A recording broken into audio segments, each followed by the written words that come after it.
Welcome, I'm James Salvatore, and this is the 2022 Mercedes AMG E53. And in today's video, I'm going to be going over the specs with you. I'm going to talk about tech features, practicality, and most importantly, we're going to determine whether or not this is fun. This is an AMG car, so it better be. With that said, let's find out.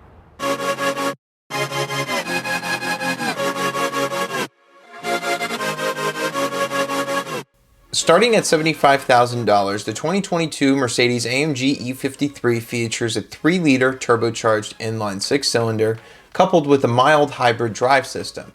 It has 429 horsepower and 384 foot-pounds of torque, mated to a 9-speed speed shift automatic transmission with all-wheel drive, making it good for 0 to 60 in just 4.4 seconds. It has adaptive self-leveling AMG-tuned adaptive air body control, which makes for greatly reduced body roll during cornering. The EPA rates it at 21 miles per gallon in the city and 29 on the highway, and it has 13.1 cubic feet of cargo capacity.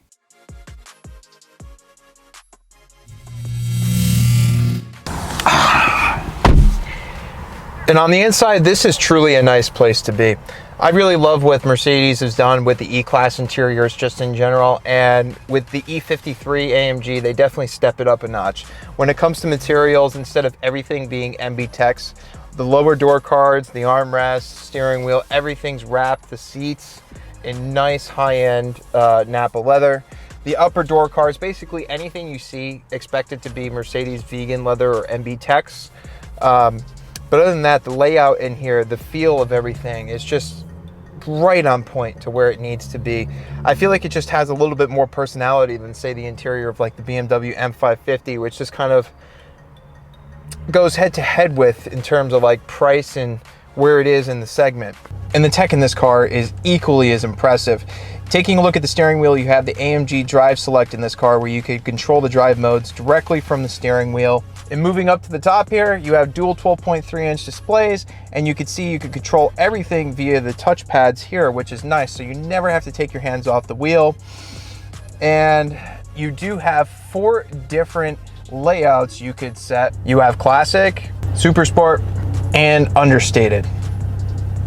And then moving on to the infotainment system, you do have a touchpad on the steering wheel you can interact with that with. It's touchscreen, or you have a touchpad below, which is nice. You can see all the software, everything. It's really nice and snappy. This is MBUX, their current software, and really no complaints here. You also have a virtual voice assistant, and below here you do have a wireless charging pad for your phone. This is an iPhone 12 Plus, so you can see that it fits down there really easily. I also like that Mercedes gives you an option here. You can control the HVAC settings from the infotainment system, or you have a nice row of buttons here. I like that they've included both. And the back seat really isn't bad. You can see I have a decent amount of leg room. Headroom's a little bit tight. If you were 6'2", I'd say that's when you start to feel cramped. I'm 6'1", so just for reference. Seats are nicely bolstered, so if your driver's having some fun, not gonna throw you around too bad. I would definitely say you could easily fit 3 kids back here, but adults, I would stick to 4. Getting into the E53 right away, especially after driving the E63 yesterday, this makes clear to me that this leans more towards the Mercedes luxury car side of things than the AMG race car side of things. When I got into the E63 and started driving it, immediately it gave me that sports car raw feel that I was like connected to the road. The suspension in this, even in the stiffest setting, you don't get as much road feel as you get in the E63. So with that said, right away, let's manage expectations, because this is the middle. It's not supposed to be the E63. So I kind of just wanted to answer that question of, you know, does it lean, you know, towards more AMG or more Mercedes? It's definitely more Mercedes. And in terms of a sporty luxury car driving experience, this is exceptional. Power delivery is really smooth, especially around town. The suspension is soft and supple and firm, not stiff, firm when you want it to be, if you want to feel a little bit more of the road. And I gotta say, the start-stop technology with this starter alternator, you know, kind of like hybrid system that Mercedes has called their EQ Boost, it's just so smooth around town. When the engine starts and stops, it's absolutely seamless. You just don't feel it at all. And there's no lag when you're pulling away from a stop at all. V6s sometimes kind of suffer from that, where there's a little bit of hesitation or they're a little jumpy off the line. It's just so smooth off the line with this system. Absolutely flawless. Good job there with that, Mercedes. And in terms of the overall amenities, this interior just is such a nice place to be, as I mentioned earlier. Everything in here feels worth the $93,000 price tag that this car has. You get nice Napa leather, as I mentioned earlier. The tech is just so nicely laid out. You never have to take your hands off the wheel, making everything so convenient to navigate. The transmission's pretty responsive, although I did find one glitch with the paddle shifters. If you hit them from the top, sometimes they don't always register, especially with upshift. That might just be this specific car. It might have a little bit of a glitch, but something I did notice. But overall, the shifts are pretty quick, and the exhaust note in this car really does sound good. You can hear that there. It definitely has a bit of character to it, which you would come to expect out of an AMG. But that stuff aside, let's get to the important part. Is this a real AMG? Sport Plus and Matic.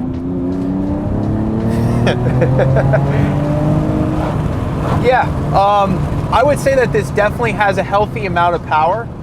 Power delivery definitely is nowhere as brutal as the E53, but with 430 horsepower versus over 600, you'd expect that. Around the corners, you do feel a little bit of body roll, even with this in the Sport Plus suspension mode. So I would definitely say that this leans more towards Mercedes luxury side than the AMG race car feel like the E63 had.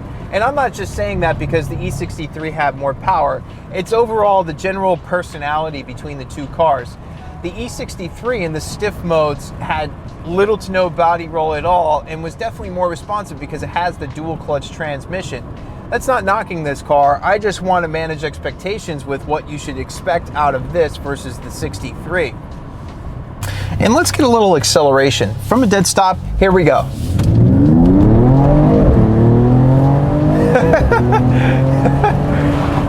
Yeah. You can definitely tell that AMG's got a little spice on that right there.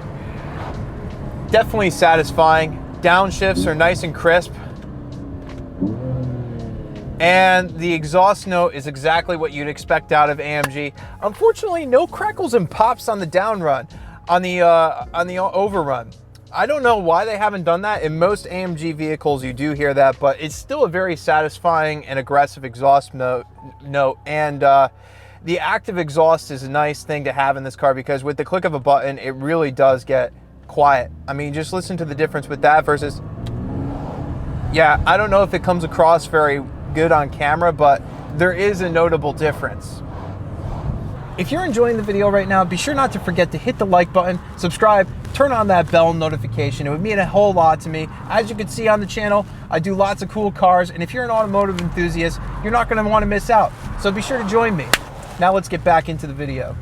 Overall, I would say that the E53 is definitely a good midpoint between the E63 and the E450. It's definitely more on the Mercedes luxury side with a little bit more of a sportier feel to it than the E63 with that AMG race car feel to it. But it has to lean one way or the other. And for those of you who were watching this video kind of just wondering, okay, well, which way does it lean? It definitely leans that way, but that doesn't necessarily mean that this is a bad package. For most people, 430 horsepower in a package like this is going to be plenty for them. And with all-wheel drive and the practicality that you get out of this, this truly is a fun car to have as a daily driver. But I wouldn't look at the E53 if you're currently an AMG customer and you're looking for, you know, that raw AMG feel. Like say you're coming from maybe an older E63 and you're thinking, oh, you know, the E53 has 430 horsepower, you know, maybe that should be enough.